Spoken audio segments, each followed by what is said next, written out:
Se você quer saber como ocorre o processo de transmissão de calor por irradiação, quer saber como funciona uma estufa e como a garrafa térmica impede todos os processos de transmissão de calor, essa aula foi feita para você. Eu me chamo Tiago e bem-vindos à aula do Bruce.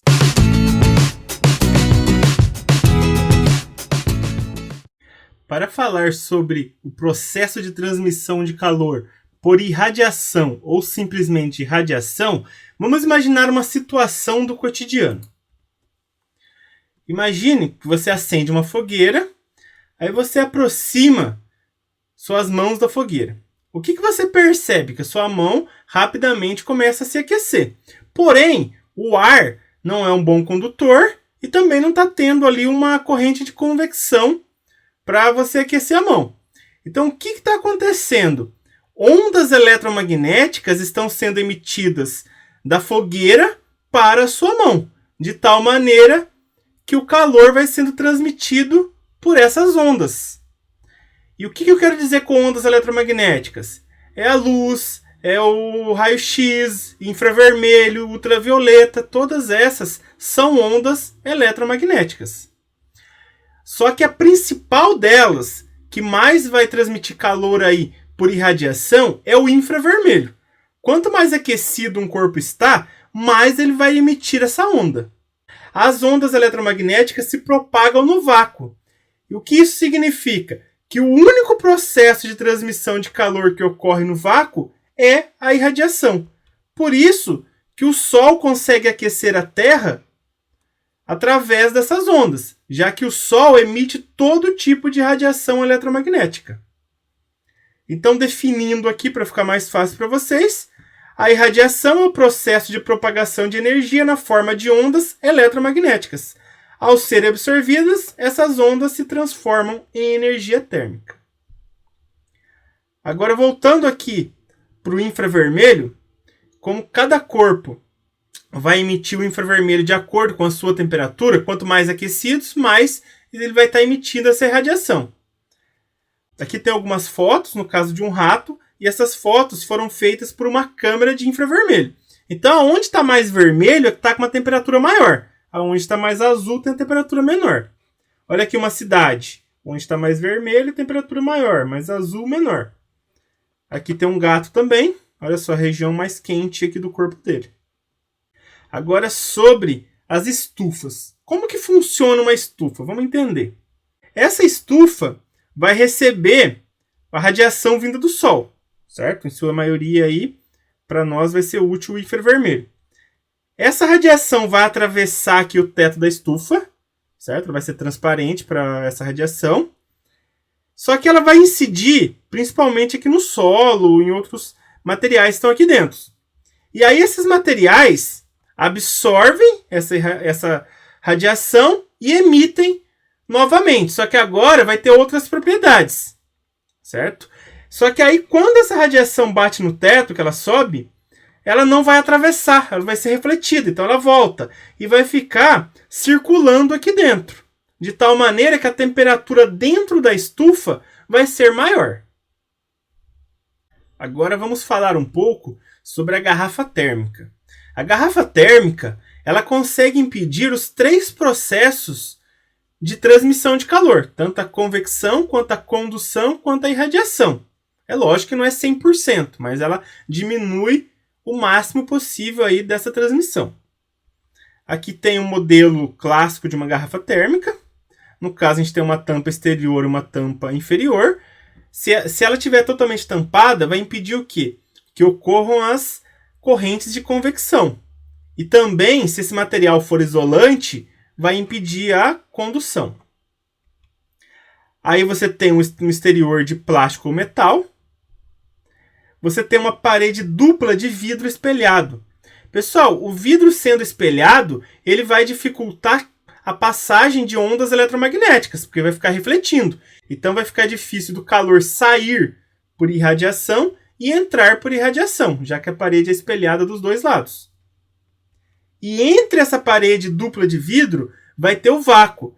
E o que eu sei? Que o vácuo dificulta, ou impede, no caso, a propagação de calor por condução e convecção. A única que ocorre no vácuo a gente sabe que é a irradiação.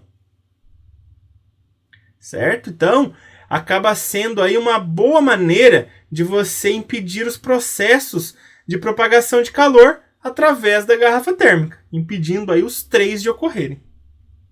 Agora vamos fazer alguns exercícios. Questão 1. A humanidade acaba de chegar ao meio de um caminho considerado sem volta rumo a mudanças climáticas de grande impacto.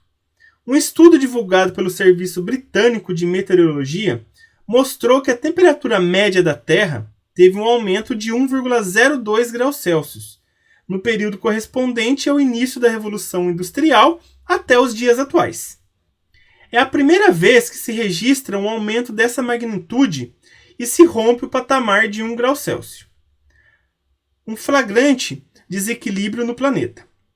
A fonte predominante e a forma de transmissão dessa energia térmica que chega à Terra é, respectivamente... Pessoal, como que a Terra está sendo aquecida? Quem que está emitindo esse calor? No caso, é o Sol. E ele está emitindo que? Ondas eletromagnéticas. Então, o processo de transmissão de calor é a irradiação. A resposta correta é a letra D.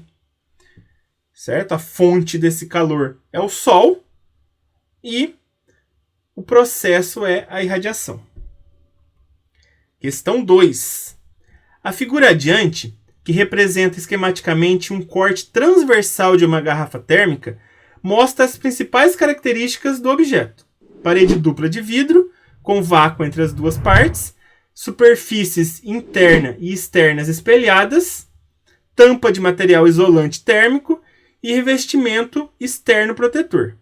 Certo? Aqui a gente tem, então, esquematicamente, a garrafa térmica. Aí aqui embaixo, a garrafa térmica mantém a temperatura de seu conteúdo praticamente constante por algum tempo. Isso ocorre porque... Pessoal, antes da gente ir para as alternativas, vamos pensar. O vácuo ali entre as paredes duplas vai dificultar a convecção e a condução. A parede, os vidros espelhados vão dificultar a irradiação. A tampa de material isolante vai dificultar a convecção e também a condução, certo? Já que por ele estar tampado não vai ter a corrente de convecção e por ser isolante não vai ter a condução. Vamos analisar agora as alternativas.